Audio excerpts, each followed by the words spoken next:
안녕하세요. 이슈TV입니다. 오늘 영상은 익숙한 일상처럼 편안하게 보실 수 있도록 준비했습니다. 헷갈리는 부분은 알기 쉽게 풀어드리고 중요한 내용은 또렷하게 정리해드리겠습니다.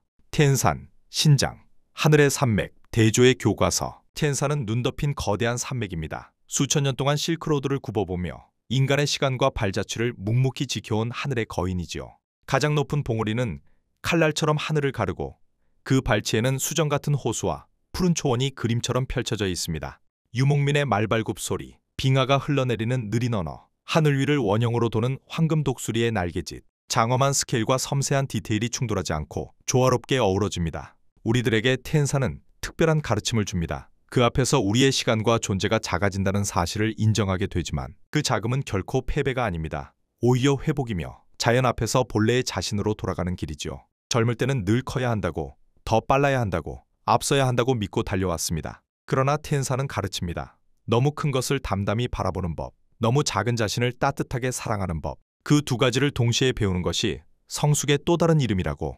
야딩 자연보호구 스촨, 마지막 샹그릴라의 호흡. 야딩에는 세 개의 신성한 봉우리가 솟아 있습니다. 자비, 지혜, 힘이라는 이름을 지닌 설사는 해가 떠오를 때 금빛으로 물들고 밀크호와 오세코는 그 빛을 거울처럼 담아냅니다. 하지만 야딩은 단순히 보는 풍경지가 아닙니다. 오히려 마음으로 느끼는 성소에 가깝습니다. 이곳에는 소음이 없습니다. 침묵이 소리를 대신하고 느린 보폭이 풍경을 확장합니다. 빠름과 자극이 주던 쾌락은 여기서 힘을 잃고 대신 오래도록 남는 행복이 싹틉니다. 야딩에 서면 우리는 자연의 일부라는 사실을 새삼 깨닫습니다. 설산과 호수, 그리고 고요한 공기 속에서 여전히 신성에 닿아 있다는 느린 확신이 우리를 감싸줍니다. 우리의 여행은 이렇게 속도를 늦추는 순간 비로소 더 깊어집니다. 보타산, 저장, 바다 위에 앉은 기도. 보타산은 바다 위에 앉은 사찰입니다. 파도는 성스러운 바위를 두드리며 기도의 북소리가 되고 향은 하늘로 오르는 길이 됩니다. 섬 전체가 하나의 기도이고 바람 전체가 하나의 염원입니다. 수천의 순례자들이 이곳을 거쳐갔지만 바다는 여전히 같은 박자로 호흡을 이어갑니다. 우리들에게 보타산은 중요한 깨달음을 줍니다. 기도란 결코 거창한 언어나 화려한 의식이 아닙니다. 매일 반복되는 사소한 행동, 숨쉬는 공기의 온기, 두 손을 모으는 작은 동작 속에서 기도는 이미 시작됩니다. 인생 후반부의 지혜란 바로 이 일상 속에서 신성의 빛을 발견하는 능력일지도 모릅니다. 보타산의 고요는 우리에게 그것을 일깨워줍니다. 우타이산, 산시, 5개의 평지 봉우리, 평화의 형태. 우타이산의 풍경은 독특합니다. 뾰족한 봉우리 대신 5개의 평평한 봉우리가 손바닥처럼 펼쳐져 있습니다. 바람은 서두르지 않고 햇살은 오래된 사찰의 금빛 지붕에 머무릅니다. 기도박히는 소리 없이, 그러나 끊임없이 시간을 돌려갑니다. 우리들에게 우타이산은 평화의 모양을 보여줍니다. 평평함은 지루함이 아니라 넓음과 투명함의 상징입니다. 젊은 날에는 경쟁과 분주함이 일상의 중심이었지만 나이가 들면 결국 찾게 되는 것은 평화입니다. 그리고 우타이산은 알려줍니다. 평화란 결코 소극적이지 않으며 삶을 지탱하는 가장 실용적인 지혜라는 사실을.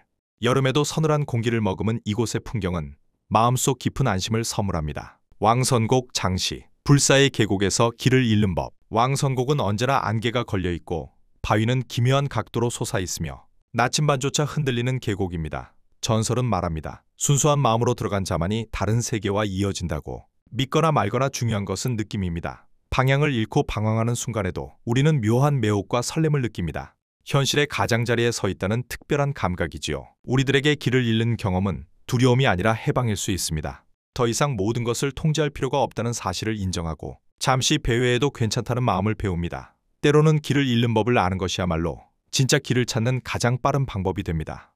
왕선곡은 바로 그 자유와 용기를 가르쳐줍니다. 나이 들매 여행이 주는 선물.